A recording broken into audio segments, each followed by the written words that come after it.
spuneam de Teatru Forum și Teatru Forum, așa cum îi spune și numele, are o componentă de artă și o componentă socială. Principalele elemente, fiindcă nu avem prea multă vreme, sunt faptul că spectatorii, și azi sunteți spectatori, devin spectactori și o să vă invităm să interveniți. Dacă vreți să vă imaginați că sunteți colegii lor mai mari sau mai mici și dacă vă ajută asta, sunteți liberi să vă puneți orice pălărie, dar puteți să vă purtați și propria pălărie. Augusto Boal a conceput acest tip de intervenție socială ca să extragă din realitate niște momente critice, să le pună în slow motion și să demonstreze sau să arate că putem face realitatea reversibilă, că realitatea e cea pe care o trăim și inclusiv istoria noastră se poate schimba dacă o vedem diferit. În general, mai actual ca acum nici nu e momentul, credem că fiecare din noi nu poate face nimic. O intervenție, o replică, un vot nu contează. Acest tip de teatru are darul să ne arate că schimbarea e posibilă și că o putem exersa. Ei sunt elevi în clasa 11-a și după ce o să trecem prin acest moment împreună cu dumneavoastră, o să vă spună ce am făcut, ce greutăți am avut și ce bucurii acolo. Dar ce voiam eu să spun acum, să știți că e un curaj, mai ales pentru băieți, ei nu știu dacă o să vă spună, pentru că a fost oprobriu public în clasă și în școală că băieții vor să facă teatru și că se ocupă de prostii din astea. Și una din dificultăți a fost să ajungem la partea finală, pentru că în fiecare zi mai dispărea câte cineva sub presiunea socială, dar într-un final am rămas noi 5. Încep de acolo, cu băieții, nu cu fetele. Roland Nehez, Mihai Manzur, Ariana Tătaru, Yasmina Pigli și Sebai Bayan și Image.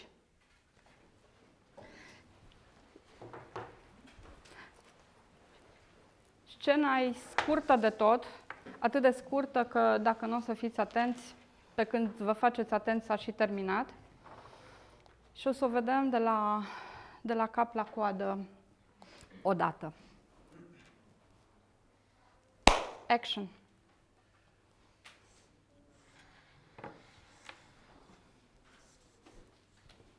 Uite-o că vine, hai să facem mișto de ea. Ce crezi tu că faci aici? Ce faci? Ce încerci să faci aici? Voiam să mă pun la mine în bancă. În banca ta? Ești de o săptămână în școala asta și deja ai banca ta? Da, cineva voie să stai aici jos? Dar nu stătea nimeni acolo și Hai, lasă-mă că nu mă am crezut interesează. că pot să mă pun. Nu, e banca noastră. Și tu? Tu vrei și tu bătaie? Hai, du-te în banca ta. Stop! Atunci când uitam să zic stop, trebuia să-și amintească ei ca să nu meargă mai departe. Și asta e scena pe care v-am arătat-o azi și o să o reluăm și o să vă invităm să vă gândiți unde ați putea interveni să schimbați ceva și să spuneți un stop și să veniți să înlocuiți Pe oricare dintre ei și reluăm scena de acolo sau de la început, dacă vreți, cu schimbarea pe care o propuneți. Imagine și vă rog să spuneți un stop, că altfel se termină sceneta până vă gândiți.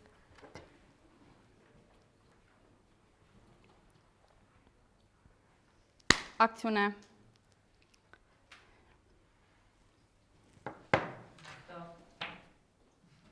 În locul cui doriți să interveniți? Haideți. E pe făcute, nu pe Da, spuse. nu, e chiar pe făcute. Deci în locul meu, da? Da.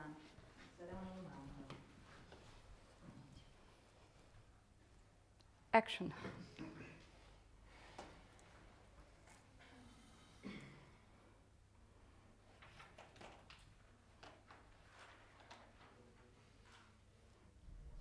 Și zic eu stop. Da? Fiindcă s-a schimbat tot. Da? Tot jocul. Dacă... Aș profita Da. eu de stopul spus de Ok. colega mea și i-aș lua locul ei. Folosesc rucsacul. Hai. Cu înlocuire sau o vrem pe... Restul pot rămâne. Ok. Action. Hei, ceau. Eu sunt nou vostru coleg. Bună. Ceau. Ceau. Poți să stau aici? Poți să iau loc? Cu siguranță. Mersi. Ok, mulțumim. Două situații și sigur că am putea tot să le analizăm, dar rămânem așa. Mulțumim tare mult pe Mulțumim moment. tare mult. Mai facem o dată? Da? Ok. Ei nu obosesc, că pe...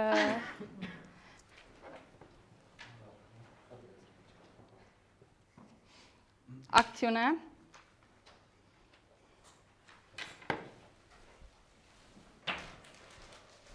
Uite-o că vine, hai să facem mișto de ea.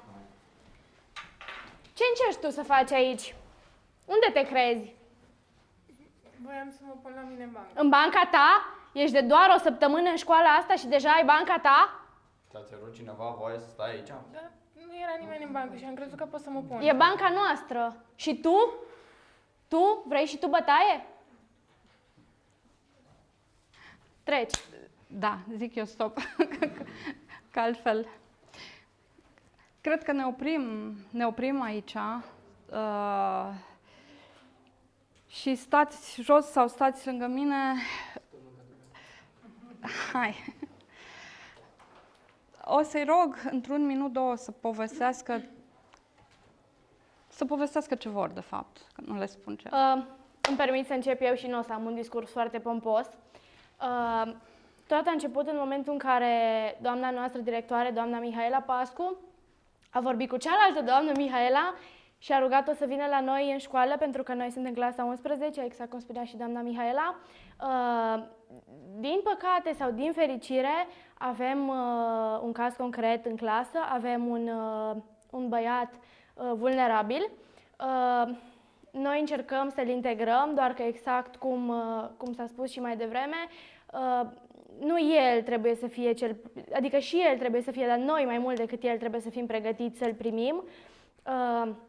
Am întemeiat o trupă de teatru și la început am fost în jur de, nu vreau să mint, 15 persoane și astăzi a renunțat unul, mâine încă 2, poi mâine încă 3. Și cu toate astea am reușit să mergem cu 2 piese la 2 clase, la clasa a 6-a și respectiv la clasa 9-a, unde am avut emoții foarte mari, pentru că la început s-au făcut intervențiile, din punctul meu de vedere, fără niciun rost, adică intervenția nu aplana situația, ci o agrava. Am intrat puțin în panică până ne-am dat seama că ok, copiii au înțeles exact ce vrem să facem. Eu sunt președinta școlii la Liceul Teoretic David Văniga din Giroc și atunci am zis ok, vreau să fac o întâlnire cu toți reprezentanții claselor. Asta am și făcut, am făcut o ședință în care i-am întrebat pe fiecare la subiect care consideră ei că sunt problemele din clasa lor. Și am rămas foarte surprinsă să aflu că fiecare clasă are cel puțin câte un băiat problemă, câte un băiat vulnerabil, câte un agresor. Și atunci mi-am tras și mie un semnal de alarmă și am zis că nu e ok. Și cam asta am și făcut. Roland? N-am nimic de spus. Nu? Da, pentru Baian. Baian? Eu, o experiență interesantă, na, ce? De ce? Totdeauna de ce o Nu de contează? ce, am spus că... Na.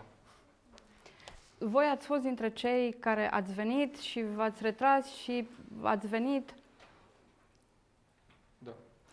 Am vrut să le spunem că nu e simplu, de nicio parte am fi și trebuie să le spunem de ce. Dacă vor să facă sau să povestească altora despre Teatru Forum, Eu, să știe cum părerea v-ați mea este simțit că, voi. acum o să vorbesc un pic în locul colegilor mei, suntem într-o perioadă în care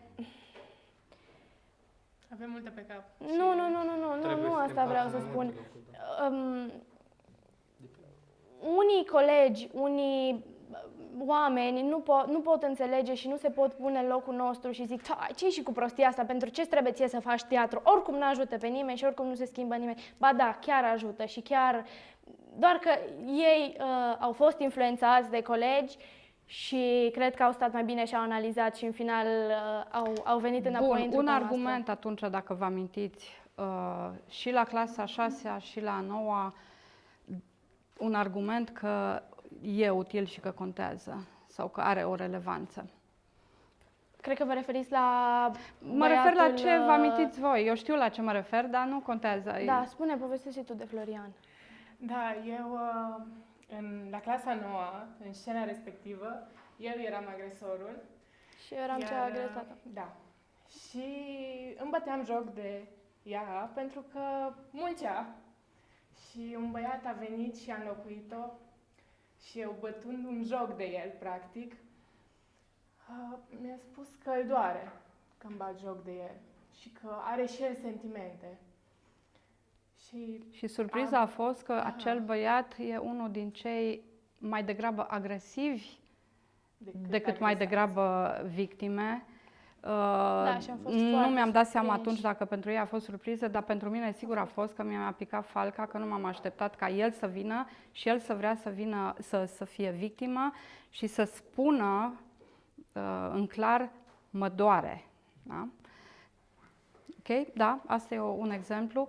Ce s-a întâmplat după ce am terminat scenetele sau forumurile în fiecare din clase? Da, în fiecare clasă destul de mulți copii s-au apropiat, au venit în jurul nostru și au zis, wow, și eu vreau să fac parte din trupă. Și am fost foarte surprinse, plăcute, foarte surprinși plăcut, de fapt, să aflăm lucrul ăsta și că sunt Încă n-am în reușit să care... continuăm. Apropo de minusuri și apropo de diferența între ce vrei și ce poți și când o faci, pentru că le-am promis că o să mergem regulat și o să întărim trupul.